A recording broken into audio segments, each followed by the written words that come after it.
अस्सलाम वालेकुम बच्चों, hopefully you all will be fine. So इंशाल्लाह we will discuss today a new lab, basically a frequency shift keying.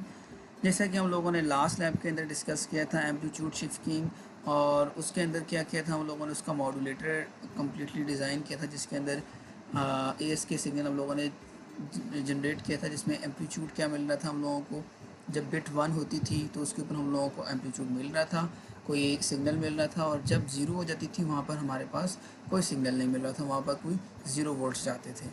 अच्छा, आज की जो लैब है बेसिकली फ्रीक्वेंसी शिफ्ट कीइंग के ऊपर है, तो आपको पता चल गया होगा कि आज की लैब में क्या होने वाला है. बेसिकली जो लास्ट लैब में हम लोगों ने काम किया था बिट 1 और 0 के साथ, आज थोड़ा सा हम लोग उसके अंदर चेंजिंग कर लेंगे कि जो बिट 1 है उसको हम लोग कोई एक सिग्नल असाइन करेंगे जिस तरह लास्ट लैब में किया था, लेकिन जो बिट 0 है जिसको हम लोगों ने 0 वोल्ट दिए थे, आज उसको भी कोई सिग्नल असाइन करने वाले हैं हम लोग. ठीक है, तो मतलब एम्पलीट्यूड के अंदर तो देखा था हम लोगों ने 2 बिट्स ली थी और उन दोनों के अंदर एम्पलीट्यूड वेरी किया था. आज ये करने वाले हैं 2 डिफरेंट बिट्स, यानी 1 और 0 को हम लोग 2 डिफरेंट फ्रीक्वेंसीज़ के साथ रिप्रेजेंट करके जो है आगे ट्रांसमिट करने वाले हैं. अच्छा, उसके लिए सबसे पहले तो आप लोगों को स्टार्ट करते हैं बेसिक्स से, और मैंने इसका मॉड्यूलेटर भी बनाया है. इधर मैं आपको उसको ज़रा डिटेल में बताता हूँ. जैसे कि आप देख सकते हैं यहाँ पर हमारे पास जो इनपुट सिग्नल होता है जो हमारा, वो तो बिट्स ही हैं हमारे पास ये वाले, और इन बिट्स से फिर हम लोगों ने क्या करना है कि हमारे पास हम लोगों ने एक यूनिपोलर सिग्नल, यानी यूनिपोलर एनआरजी हम लोगों ने एक सिग्नल जनरेट कर देना है. ठीक है, जिस तरह लास्ट लैब में हम लोग करते आए हैं, लाइन कोडिंग स्कीम के अंदर भी हम लोगों ने किया है, और लास्ट एएस की लैब के अंदर भी हम लोगों ने जो है ना ये यूज़ किया है सिग्नल. अच्छा, और ये हमारा जो है ना वो ऑन ऑफ लेवल इनकोडर बन जाता है. बेसिकली ये लास्ट लैब में मैंने आपको बताई थी कि ऑन ऑफ शिफ्ट कीइंग बन जाती है. बेसिकली ये ऑन ऑफ सिग्नल है, लेवल है. अच्छा, उसके बाद जो है जब हम लोग क्या करते हैं, इसको आगे फर्दर पास करते हैं. यहाँ अगर आप देख रहे होंगे तो 2 सिग्नल्स, 2 हमारे पास जो है ना, वो एक ये मल्टीप्लायर है और एक ये मल्टीप्लायर है, लेकिन इस मल्टीप्लायर से पहले एक इन्वर्टर लगा हुआ है. अच्छा, मैं आपको समझाने के लिए इस तरह बताता हूँ. लेट्स सपोज अगर ये पहली बिट है, ये 0 बिट है. ठीक है, अगर ये 0 बिट यहाँ आएगी तो ये 0 बिट इस मल्टीप्लायर के पास भी जाएगी और ये इधर भी जाएगी. यहाँ पर तो ये 0 मल्टीप्लाई के पास तो ऐसे ही चली जाएगी, इसमें तो कोई चेंजिंग नहीं है, 0 ही जाके मल्टीप्लाई होगा.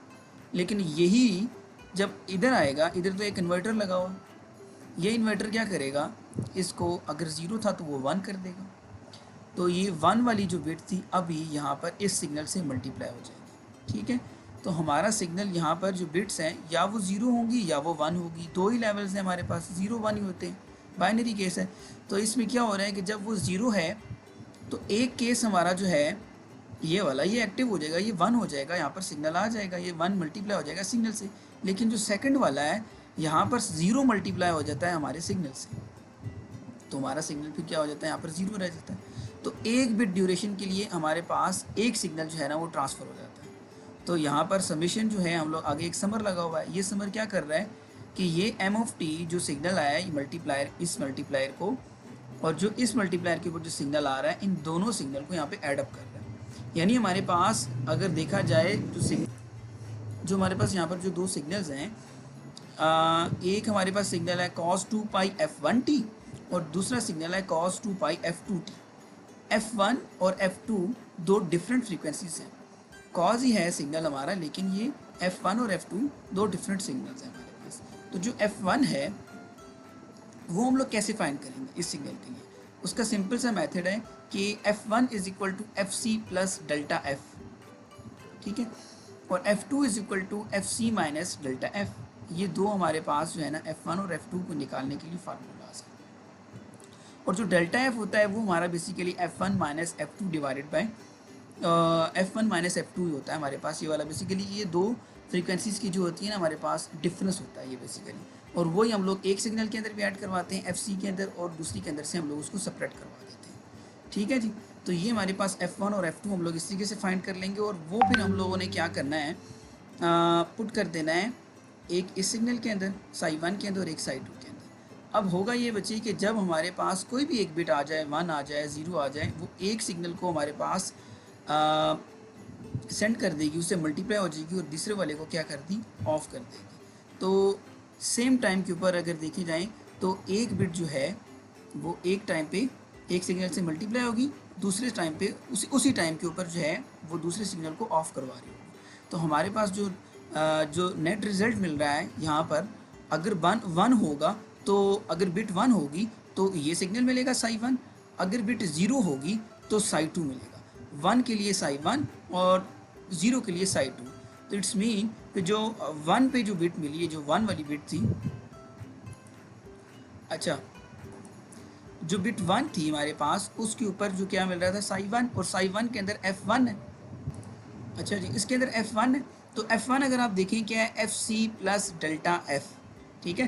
तो FC प्लस डेल्टा F, ये जो डेल्टा F इसके अंदर ऐड हो रहा है, तो F1 क्या हो रहा है, इंक्रीज़ कर रहा है। F1 हाई फ्रीक्वेंसी होगी, तो F1 जो है यहाँ पर अगर हम लोग देखें साई 1 जो है वो सिग्नल वो हाई फ्रीक्वेंसी सिग्नल है। अच्छा, सिमिलरली दूसरे केस को भी देख लेते हैं। यहाँ पर साई 2 है, तो यहाँ पर F2 है, तो F2 is equal to FC minus delta F, ठीक है। तो ये जो इधर सिग्नल क्या हो रहा है हमारे पास, डिक्रीज़ कर रहा है। डेल्टा F माइनस होगा तो ये लो फ्रीक्वेंसी सिग्नल बनेगा F2 वाला। तो F2 हमारे पास क्या होगा, बिट 0 के लिए लो फ्रीक्वेंसी सिग्नल। जब 1 आएगा तो हाई फ्रीक्वेंसी सिग्नल यानी साई 1 पास हो जाएगा, और जब 0 आएगा तो लो फ्रीक्वेंसी सिग्नल यानी साई 2 पास हो जाएगा। तो ये मैंने यहाँ पर इसको जो है ना बना के भी बताया कि ये वाला हाई फ्रीक्वेंसी सिग्नल और ये वाला लो फ्रीक्वेंसी सिग्नल। ठीक हो गया जी। अब आगे हम लोग इसकी ज़रा वेव फॉर्म्स वगैरह देख लेते हैं कि इसकी आउटपुट कैसी होगी। लेट्स सपोज ये हमारे पास एक यूनिपोलर एनआरसी वेव फॉर्म है जिसमें 101 बिट्स हैं विद बिट ड्यूरेशन, ये इसका टाइम पीरियड आ गया बिट टाइम। इस बिट ड्यूरेशन के अंदर हमारे पास ये हम लोगों ने एक साइनोसाइडल कैरियर ले लिया। अब इसके अंदर ही हम लोग डेल्टा F ऐड कर लेंगे और सब्ट्रैक्ट करवा देंगे। अब कैसे करना है ये चीज़ हम लोगों ने देखी है कि जब हमारे पास लॉजिक 1 है तो उसमें इसी बिट ड्यूरेशन के अंदर जितनी ये बिट ड्यूरेशन है उस ड्यूरेशन के लिए हमारे पास क्या हो जाए, साई 1 पास हो जाए, हाई फ्रीक्वेंसी सिग्नल पास हो जाए। तो हमारे पास ये हाई फ्रीक्वेंसी सिग्नल मिल रहा है। जैसे ही हमारे पास बिट 0 हो जाए तो उस 0 के लिए लास्ट टाइम लोगों ने क्या किया था, ASK दिया था। तो ASK में था 0 के लिए ऑफ हो रहा था, यहाँ पर कुछ भी नहीं मिल रहा था, 0 था। लेकिन आज हम लोगों ने जो स्कीम यूज़ की है उसके अंदर लो फ्रीक्वेंसी मिल रहा है सिग्नल यहाँ पर। तो 0 के लिए हमारे पास साई 2 वाला सिग्नल मिल रहा है, यानी कि यहाँ पर ये क्या हो रहा है कि हमारे पास यहाँ पर सिग्नल मिल रहा है, ये लो फ्रीक्वेंसी सिग्नल मिल रहा है। ठीक है, तो ये हमारे पास FSK मॉड्यूलेटर था जिससे हम लोगों ने क्या किया है कि अपने सिग्नल को FSK सिग्नल को जनरेट करवा दिया। अच्छा बच्चों, इस फ्रीक्वेंसी शिफ्ट कीइंग के लिए मैंने जो है ना वो LF398 IC यूज़ की है। अच्छा, लास्ट लैब जब मैंने करवाई थी ना आपको, उसके अंदर मैंने एक ट्रांजिस्टर लगा के जो है ना वो आपको उस टाइम पे तो करवा दिया था। अच्छा, उसके लिए भी मैंने बाद में सर्च किया था, देखा था कि उसके लिए भी LF398 IC को ही यूज़ करते हुए हम लोग जो है ना ASK भी कर सकते हैं। वो सिंपल है बहुत, वो भी मैं आपको इंशाल्लाह बता दूंगा कि कैसे वो करते हैं, उसका भी सर्किट आपको यहाँ पर दिखा दूँगा इंशाल्लाह। अच्छा, सबसे पहले तो हम लोग कंपोनेंट वगैरह चूज़ कर लेते हैं। यहाँ पर IC चाहिए LF398N monolithic sample and hold. अच्छा, इसके बाद हम लोगों को रजिस्टर्स, इसके बाद एक कैपेसिटर चाहिए, और ठीक है जी LF398N। तो इसकी फर्स्ट पिन जो है, अब उसको हम लोग जो है पहले DC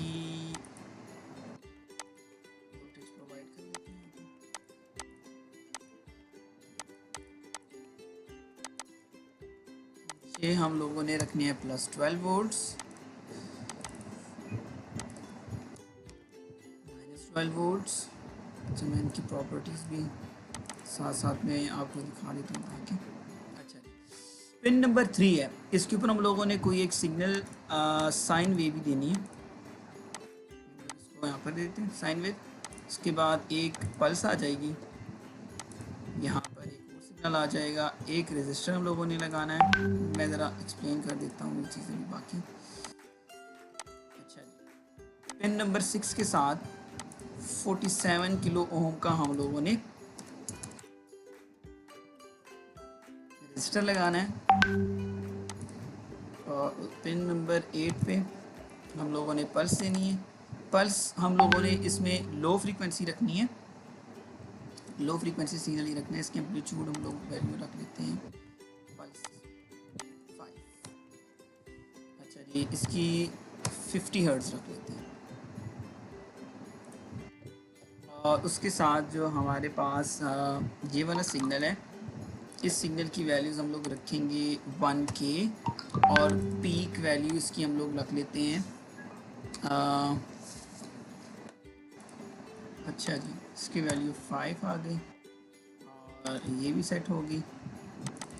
ये वाली हम लोगों ने 500 रखनी है, इसकी वैल्यू भी हम लोग ले लेते हैं P2। ओके, सब सेट हो गया, ये चीज़ भी आ गई। 7th पिन को हम लोगों ने ग्राउंड कर देना है। अच्छा जी, ये है हमारा कम्प्लीटली जो है वो FSK सिग्नल जनरेट हो चुका है। अब हम लोग ऑसिलोस्कोप लगा लेते हैं। ऑसिलोस्कोप में फर्स्ट जो सिग्नल होगा वो हम लोग ले लेते हैं ये पल्स ले लेते हैं। सेकंड हम लोग 500 वाला, थर्ड पे 1K एंड फोर्थ पे आउटपुट। इसको रन करके देखते हैं कि आउटपुट पे FSK सिग्नल मिल रहा है या नहीं मिल रहा।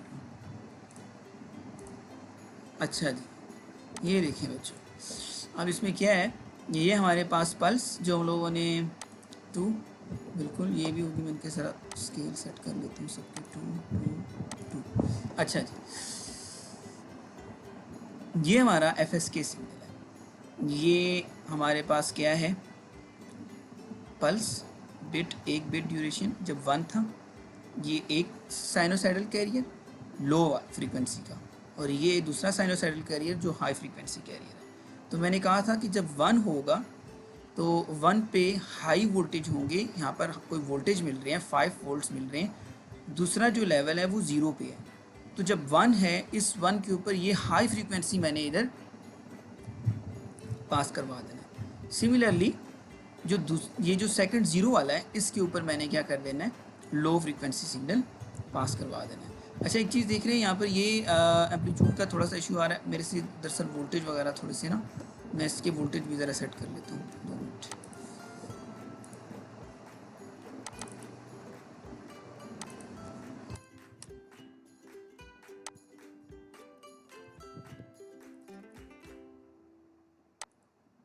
हाँ जी बच्चों, ये देखिए, अब दरअसल वो वोल्टेज दोनों के इक्वल नहीं थे। हाई कैरियर का और जो low carrier frequency signal, sinusoidal frequency signals जो हमारे सिग्नल्स थे, इनके एम्पलीट्यूड इक्वल होने चाहिए, जो सोर्स वोल्टेजेस हैं जहाँ पर हमारे पास लगे हुए हैं, तब जाके ये हमारे पास ऐसे जनरेट। अब देखिए ज़रा, जब बिट 1 थी उस ड्यूरेशन के लिए हाई फ्रीक्वेंसी सिग्नल मिला, जब हमारे पास 0 थी, लो लेवल था, उसके लिए लो फ्रीक्वेंसी सिग्नल मिल गया। अब आप देख सकते हैं यहाँ पर ये वाला जो सिग्नल, ये वाला पोर्शन है, इस बिट ड्यूरेशन के लिए हाई फ्रीक्वेंसी सिग्नल और ये लो फ्रीक्वेंसी सिग्नल। ठीक है बच्चे, ये हमारा था FSK सिग्नल। ठीक हो गया। अच्छा, मैं एक और चीज़ आपसे डिस्कस करना चाह रहा था बच्चों, क्योंकि आपका जो मैनुअल में मैंने देखा है, इसमें पहले से जो सर्किट्स वगैरह बने हुए हैं, डीमॉड्यूलेटर्स के ऊपर मेंशन नहीं है कि कोहेरेंट है या नॉन कोहेरेंट है। तो ये अभी भी इसके अंदर जो है उसमें कोहेरेंट नहीं है, लेकिन नॉर्मल सर्किट्स बनाए हुए हैं ताकि वो जो है ना आपको समझ आए कि इसकी डीमॉड्यूलेशन कैसी हो रही है। तो मैं कोशिश करूँगा कि आपके लिए जो है ना कोई डीमॉड्यूलेटर या मॉड्यूलेटर जो है ना आपको मैटलैब पे भी करवाऊँ। तो ये तो प्रोटियस के ऊपर मैंने मॉड्यूलेटर आपको जनरेट करके दिया है यहाँ पर, ये तो सिंपल सर्किट था। अच्छा, इसमें एक चीज़ और भी है, आप लोग थोड़ा सा ये इसमें देखिए, ज़रा सोचें कि ये जो सर्किट जो मैंने अभी बनाया है, ये वाला टाइम डिवीजन मल्टीप्लेक्सिंग के लिए भी मैंने बनाया था, लेकिन टाइम डिवीजन मल्टीप्लेक्सिंग के अंदर जो मैंने जब इसको यूज़ की थी ना, ये वाली IC, तो उसके अंदर मैंने 2 सिग्नल लिए थे, एक साइनोसाइडल लिया था, दूसरा भी 2 साइनोसाइडल सिग्नल थे। उनकी कुछ फ्रीक्वेंसीज यानी F1 और F2 दोनों डिफरेंट फ्रीक्वेंसीज पे थे, लेकिन उसमें जो पल्स वाला जो सिग्नल था ना, ये जो पल्स वाला, ये स्केयर वेव जो मैंने यहाँ पर ली थी, यूनिपोलर NRZ आज जो ली है, वहाँ पर ये जो मैंने सिग्नल लिया हुआ था, स्केयर वेव यहाँ पर थी ये वाली, वहाँ ये सिग्नल हाई फ्रीक्वेंसी था, जहाँ पर हम लोगों को ये वाला सिग्नल सैम्पलिंग के तौर पर यूज़ करना था। वहाँ पर बात समझ में आई कि ये वाला पल्स जो मैं आज यहाँ पर यूज़ कर रहा हूँ अपनी डाटा बिट्स के लिए, और उन स्पेसिफिक जो बिट ड्यूरेशन के लिए मैं अपने साइनोसाइडल कैरियर को पास करवा रहा हूँ, 1 और 2 को, ठीक है। लेकिन टाइम डिवीजन मल्टीप्लेक्सिंग के अंदर मैं ये कर रहा था कि इस स्पेसिफिक पल्स को मैं सैम्पलिंग रेट के तौर पर ले रहा था, ये सैम्पलिंग फ्रीक्वेंसी थी उस एक्सपेरिमेंट के अंदर हमारे पास, तो इसलिए ये उधर ज़्यादा थी, तो इसलिए वहाँ पर ये टाइम डिवीजन मल्टीप्लेक्सिंग के तौर पर हम लोगों ने ये सर्किट बनाया था। आज जो इसका सर्किट सेम है यहाँ पर, आज भी कोई प्रॉब्लम नहीं, सर्किट बिल्कुल वैसे ही है जिस तरह हम लोगों ने टाइम डिवीजन मल्टीप्लेक्सिंग में किया था, सब चीज़ें वैसी ही हैं, बट प्रॉब्लम सिर्फ एक चीज़ का है कि हमारे पास फ्रीक्वेंसीज जो है ना वो डिफरेंट है। ठीक है, अच्छा जी। अब आपको इसके लिए क्या करना है कि सिंपल मैंने आपको मैटलैब पे ना बताया है कि कैसे यूनिपोलर एनआरजी जनरेट की जाती है, कैसे जो है वो पल्स जनरेट की जाती है, ASK सिग्नल मैंने आपको मैटलैब पे जनरेट करके दिया है। तो मैं सबके लिए जो है ना वो एक टास्क रख रहा हूँ, ये जो मैं आपको कोड आज जो टास्क दे रहा हूँ इसके ऊपर जो है ना आपकी ग्रेडिंग भी होगी, आपके मार्क्स लगेंगे सबके। तो मैं चाहता हूँ कि आप लोग मैटलैब का जो है ये कोड FSK का खुद लिखें। ठीक है, तो जो लास्ट लैब के अंदर जिस तरह मैंने लिखवाया था सेम उन्हीं स्टेप्स को फॉलो करते हुए आप FSK जनरेट करवाएं। तो जो FSK जनरेट करवाएगा वो मुझे दिखा दे, उसके रिज़ल्ट्स वगैरह से कंपेयर करवा लें पहले, फिर उसके बाद मुझे रिज़ल्ट्स दिखा के वेरीफाई भी करवा लें। तो मैं ये मार्क्स वगैरह जो है ना आपके रखूँगा इस टास्क के लिए कोई स्पेसिफिकली ना। अच्छा बच्चों, ये एक मैंने FSK का कोड लिख भी दिया है आप लोगों के लिए हेल्प के लिए। मैंने ये कहा कि आप लोगों को जो है ना वो थोड़ी आसानी हो जाएगी इससे। सिंपल सा कोड है, इसमें ये है कि सेम जो लास्ट टाइम पे हम लोगों ने यूनिपोलर एनआरजी जो जनरेट करवाई थी उस तरह ही उसको जनरेट कराना है, लेकिन वो जो मॉड्यूलेटर मैंने आपको समझाया था उस मॉड्यूलेटर को जहन में रखना है, उस मॉड्यूलेटर के ऊपर ही मैंने ये कोड लिखा है। सबसे पहले तो आ गया जी हमारे पास टाइम वेक्टर, वही कम्प्लीटली विंडो t=1 जितनी ड्यूरेशन के लिए हम लोगों ने उसको प्लॉट करवाना है पूरे सिग्नल को। RB इज़ बिट रेट, ठीक है, कितने 1 सेकंड में कितनी बिट पास कर रही है, ठीक है, तो ये टोटल सेकंड है, 1 सेकंड में 4 बिट जा रही है, ठीक है, हो गया जी।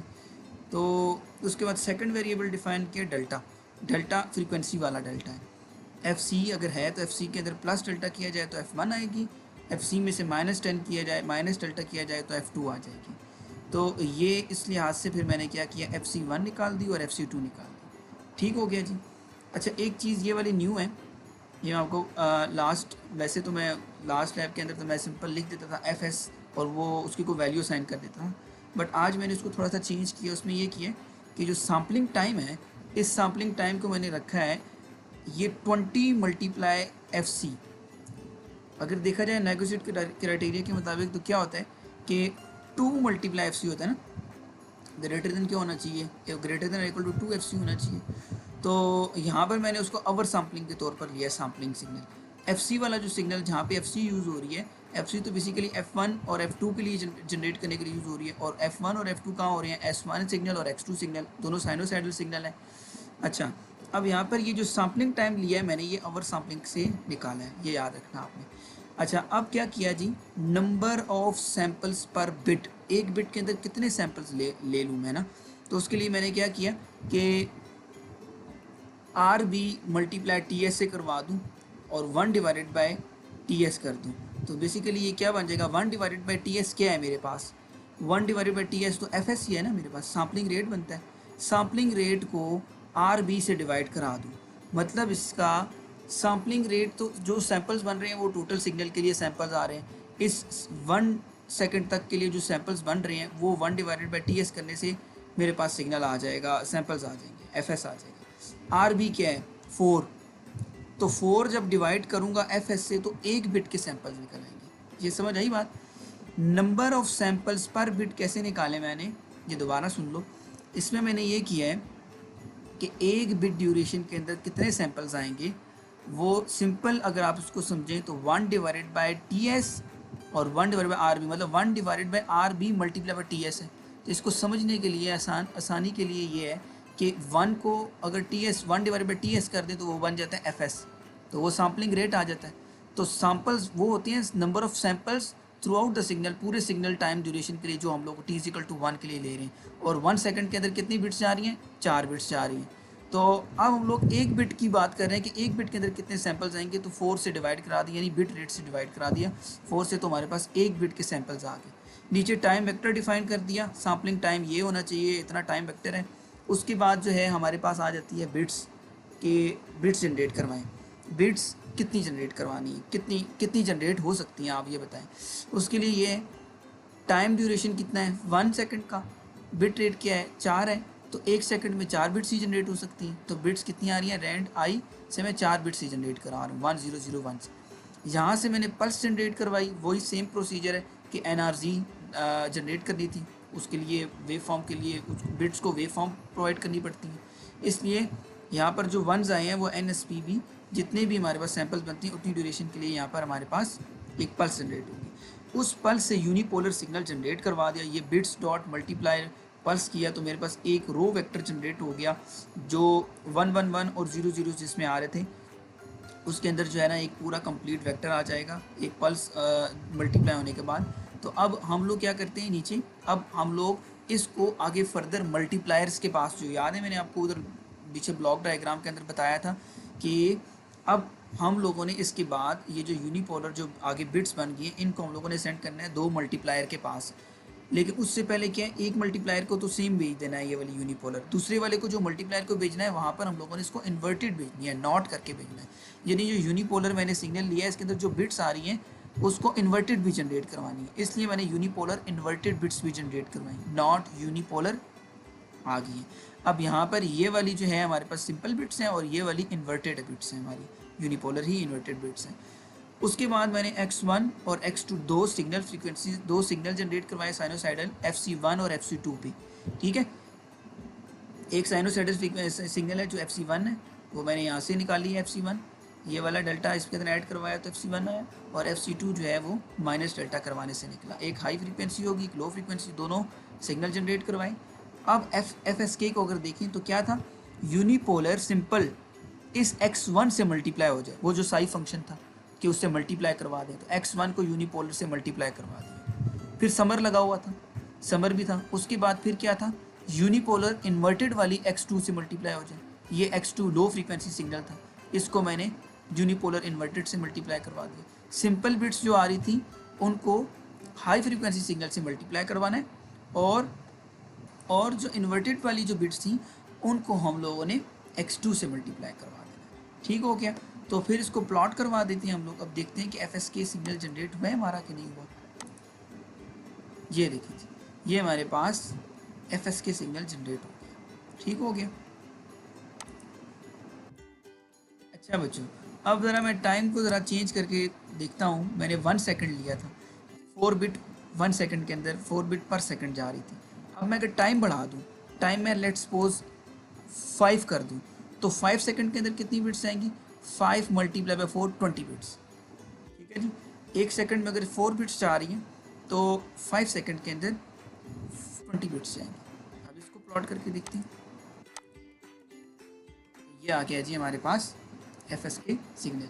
ये जहाँ जहाँ पे जो हाई फ्रीक्वेंसीज है इसका मतलब ये 1 है, जहाँ लो फ्रीक्वेंसीज है वहाँ जीरोज आ रहे हैं। ठीक है, तो ये 1 1 0 0 0 1 0 0 1, फिर ये 4 0, फिर ये 0 0, ये इस तरीके से करके हमारे पास टोटल 5 सेकंड की ड्यूरेशन के लिए हमारे पास सिग्नल आ गया। ठीक हो गया जी। ये बच्चों आपकी ये आज की लैब थी, FSK सिग्नल मैंने ये कंप्लीट FSK सिग्नल जनरेट करवा दिया अब आपको। अब इसके अंदर जो मैंने टास्क वैसे रखा था, मैं कह रहा था कि आपको टास्क दिया जाए कि मैटलैब का कोड लिखें, आप इसकी प्रैक्टिस करें इंशाल्लाह। तो मैं कोशिश करूँगा कि आपको जो है ना वो नेक्स्ट लैब के अंदर जो PSK है उसके लिए आपको कुछ मैटलैब का कोड खुद से लिखने के लिए दे दूँ।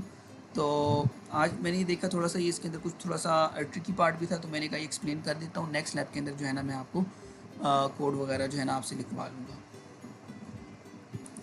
अच्छा बच्चों, अब आपका टास्क आज का ये एक तो आपने मॉड्यूलेटर डिज़ाइन करना है FSK का प्रोटीज के ऊपर जो LF398 IC के थ्रू, तो उस पर डिफरेंट फ्रीक्वेंसीज़ के ऊपर आपने जनरेट करवाना है। मैं फ्रीक्वेंसीज़ आपको बता देता हूँ। इसमें जो हमारे पास लो फ्रीक्वेंसी सिग्नल और हाई फ्रीक्वेंसी सिग्नल है, इनके अंदर जो डेल्टा है ना वो आप रखें, इसके अंदर डिफरेंट वैल्यूज़ को आप पुट करके ना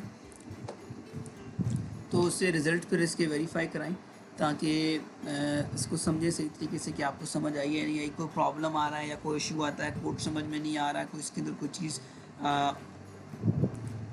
सही समझ नहीं आ रही तो आप पूछ सकते हैं। और प्रोटीज के अंदर भी सिंपल एक आईसी यूज़ करनी है, उसके अंदर जो प्रॉब्लम आने थे वो मैंने आपको बता दिए हैं। क्या है कि आपने फ्रीक्वेंसी हाई रखनी है, पल्स की फ्रीक्वेंसी जो है वो लो रखनी है, सिग्नल्स की फ्रीक्वेंसी क्या करनी है आपने हाई रखनी है, क्योंकि जो पल्स है हमारे पास यहाँ पर जो हम यूज़ कर रहे हैं वो हमारा मैसेज सिग्नल है, उसके अंदर जो बिट्स आ रही हैं उन स्पेसिफिक बिट्स के ऊपर हम लोगों ने कोई हाई फ्रीक्वेंसी सिग्नल देना होगा। ठीक है, तो टीडीएम का भी केस आपको बता दिया, वो डिफरेंट है, उसके साथ कंफ्यूज नहीं होना। तो प्रोटीएस भी आपने करना है और मैटलैब का कोड भी करें, इनके रिजल्ट्स निकालें और उनके रिजल्ट्स को कंपेयर करें आपस में, तो फिर इंशाल्लाह इसको सबमिट करवाएं। ओके बच्चों।